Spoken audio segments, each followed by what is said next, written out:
So welcome to episode 4 of my NHL Trade Talk series, where we have a special guest on with a game show feel every day to take a look at some potential NHL trade scenarios where I have them pick between two players on who is more likely to be traded. We'll jump into today's episode coming up next.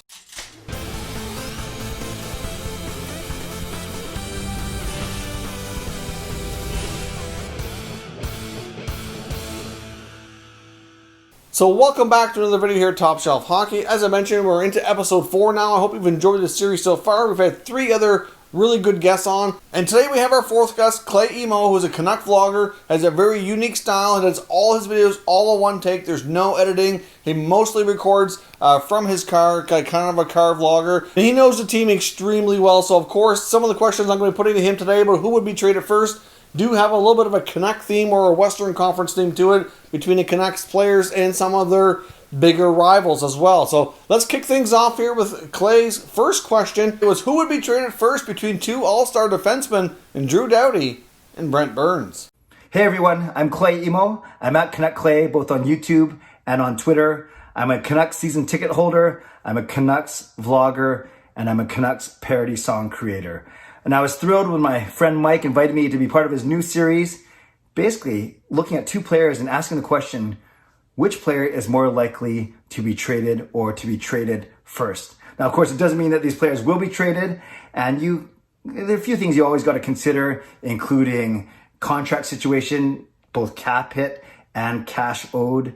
You have to look at their roles on their team, their ages, and you have to look at, of course, the value, the return that you're going to get on these trades. But it makes for some great and interesting discussion. So let's get going right away.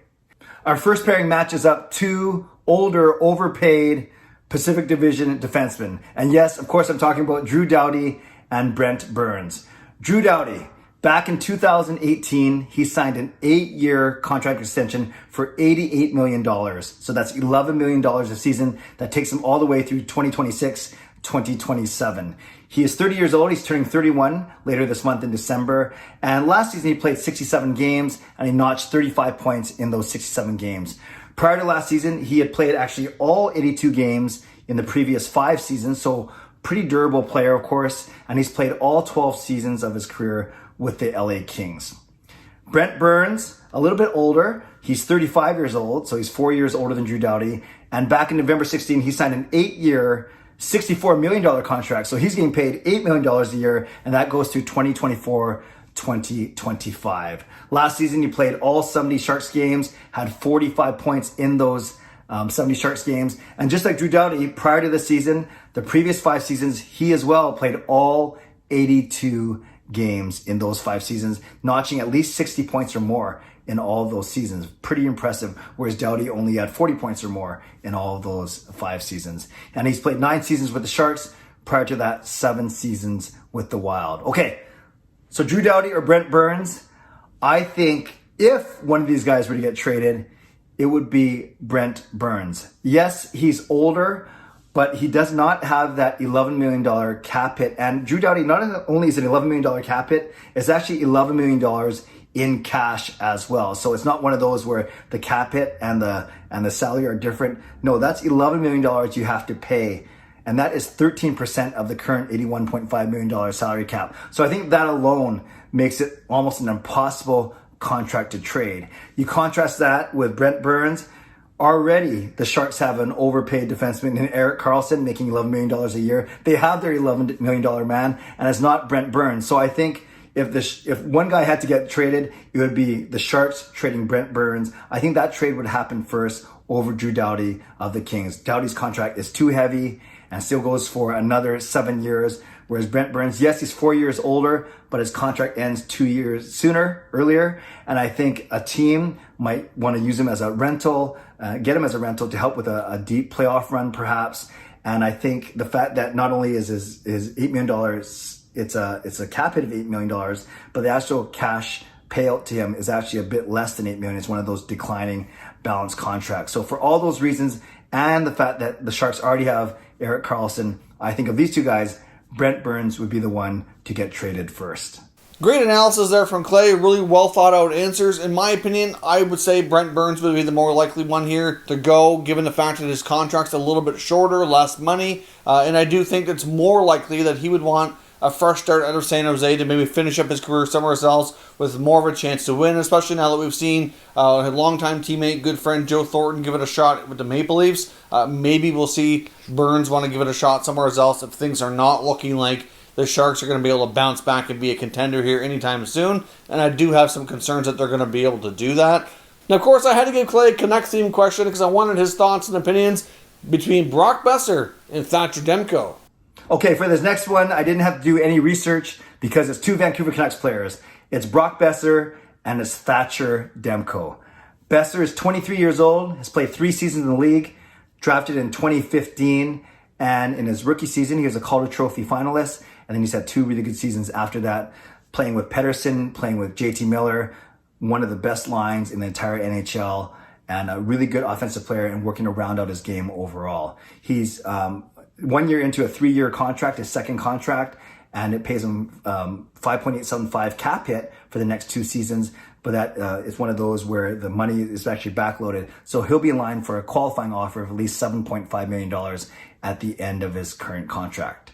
Thatcher Demko, anointed the goaltender of the present, not just the future, but the present, with the departure of Jacob Markstrom. We saw how good Demko was in Game 5, Game 6, and Game 7 against Vegas in the playoffs, almost single-handedly stealing the series for the Vancouver Canucks. He was drafted in 2014, and he's taken kind of a slow build, a very deliberate, journey to the Vancouver Canucks and to his pro career. And now it looks like he's going to be given every chance to take this team and make it his own in the crease. 24 years old, so 1 year older than Boeser, and that makes sense that he got drafted 1 year earlier back in 2014, very high in the second round. So both very important pieces of the Canucks' future, a very good Canucks team that has Pedersen, Hughes, Horvat already. But I think if I had to pick one guy who's going to be traded, more likely to be traded, it will be Brock Boeser. For a few reasons. Number one, he was already subject to a few trade rumors back in the summer. There are a lot of talks about him going back to his home state of Minnesota for a guy like Matt Dumba or anyone that could actually give us or trade right-handed defenseman to us, because that's probably one of the weaker parts of the Vancouver Canucks roster.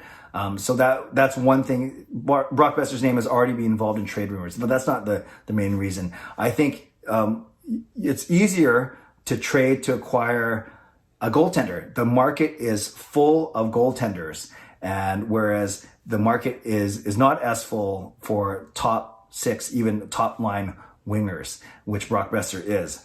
So I think it's kind of an interesting contrast to the one I just did of Burns and Doughty, where we're looking at 2 guys in very similar contract situations, similar ages and similar statures, whereas Boeser and Demko are completely different. They play 2 different positions and they're different contract situations. Again, Demko only has 1 year left on his $1 million contract, and he'll still be an RFA, whereas Boeser has 2 years left on his $5.875 million contract, but again, a qualifying offer of 7.5. So for this one, I actually think you look at the return that you could get, and I think you could get a lot more for Brock Boeser, i.e. a top pairing D-man perhaps, or a high draft pick, whereas because Thatcher Demko is a goaltender, and there are a lot of goaltenders conceivably on the market every single season. You just look at this season's crop of UFAs. I think the return for a guy like Thatcher Demko would be a lot less than the return would be for Brock Boeser. And I think as it is hard to replace top 6 wingers, but I think the Canucks are really high on Thatcher Demko as their goaltender, like I said, both of the present and the future. So therefore, I don't want to see him go, but if I had to pick one, I would say Brock Boeser would be more likely to be traded than Thatcher Demko.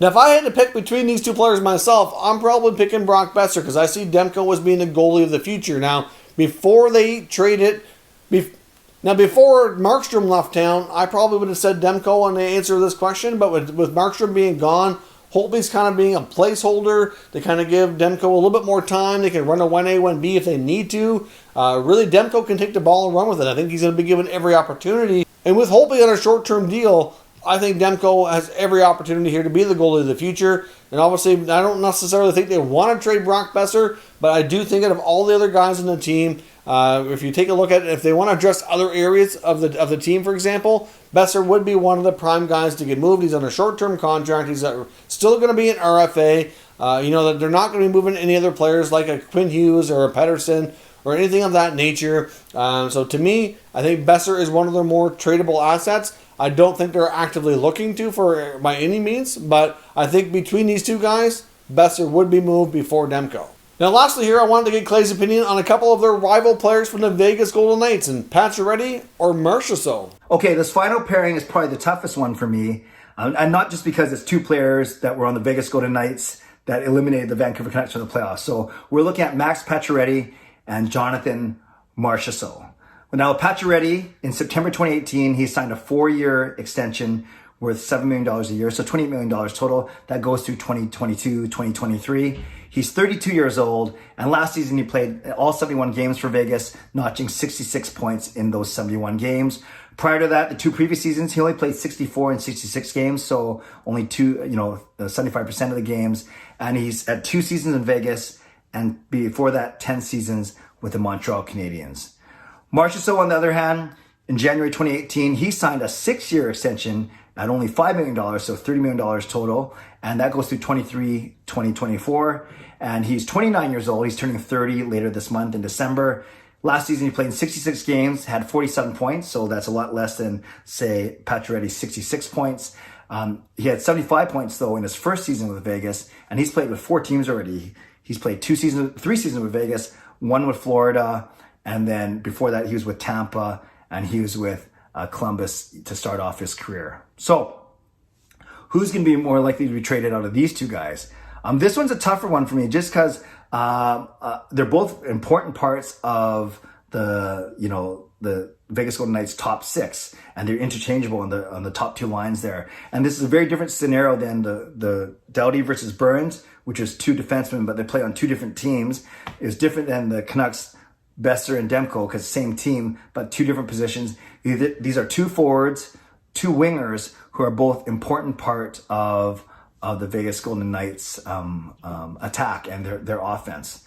But if I had to pick one, I would say that it would be Marchessault that would be traded first. Because he's younger, you could argue that you could get more of a return just because he is 2 years younger than Pacioretty, and therefore he has more to grow, and he's got a couple more years left in him.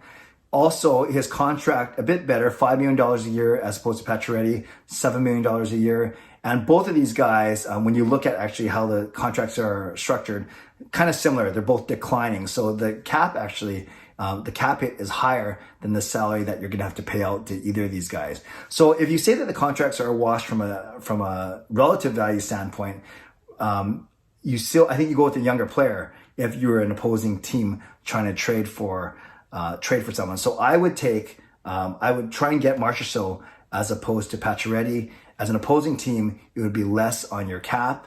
And I think he's got a couple more years in his career, like I said.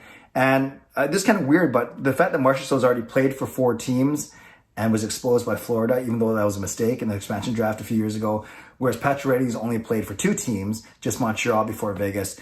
Pacioretty seems more like a guy who wouldn't want to trade and wouldn't want to get traded, and maybe would be less open to waiving his modified no trade clause as opposed to Marchessault. So maybe that's not the strongest answer, but I don't see Vegas wanting to part with either of these 2 guys. That's why they signed them to those extensions. And the money's not bad, but if I had to pick one, I would go with the younger player in Jonathan Marchessault. Mike, I want to thank you for having me on, and I wish you the best of luck, not only with this series, but with everything that you're doing on your channel. You're doing some great stuff. Take care, and God bless. Now, in my opinion on this one, I think Pacioretty would be more likely to be traded. He had a lot of rumors surrounding him already earlier in the offseason. Vegas needs to have some salary cap freed up, and Pacioretty's making a lot of money, and there was already rumored at the draft that they were really close to pulling the trigger on a Pacioretty trade. Marchessault's name was out there as well, but I think given the fact that Marchessault is an original Golden Knight, I just think that Pacioretty to me is more likely to go. He's making a little bit more money as well, which would certainly entice the Golden Knights to move his contract before Marchessault, but again, I think either of these trades would be tough. I think there might be more interest in Marchessault given the contract and the age and everything, but I think, in my opinion, Pacioretty is more likely based on Vegas's needs and what they would want to do. So again, thank you very much to Clay for coming on. I certainly appreciate it. Some well thought out answers and opinions, and I'd love to know, again, like I said before, what you guys all think down in the comments as well. And I also want comments and feedback from you as well on what other guests you want to see in this series. We do have a few more channels that I've been talking to that I'm hopefully in the process here of getting lined up for sometime in the next few days. But there's lots of other great channels out there as well, and I want to know who you want to see, and I'll do my best to deliver for you. So let me know your thoughts on that, as well as the questions in today's video down in the comments, and we will discuss further. And of course, go check out Clay's channel if you haven't already. Make sure you hit that subscribe button. You get a lot of great content in a different style. You know, he does his vlogs from his car, a unique style, but he does them all one take, no editing. He's just a real pleasure to work with and a good guy if you want to hear lots of great Canuck content. So go check out his channel if you're not already. If you haven't subscribed here yet, consider doing so. Daily content here on all things NHL, including much more in this series as well. Thank you very much for watching, everybody, and we'll catch you all next time.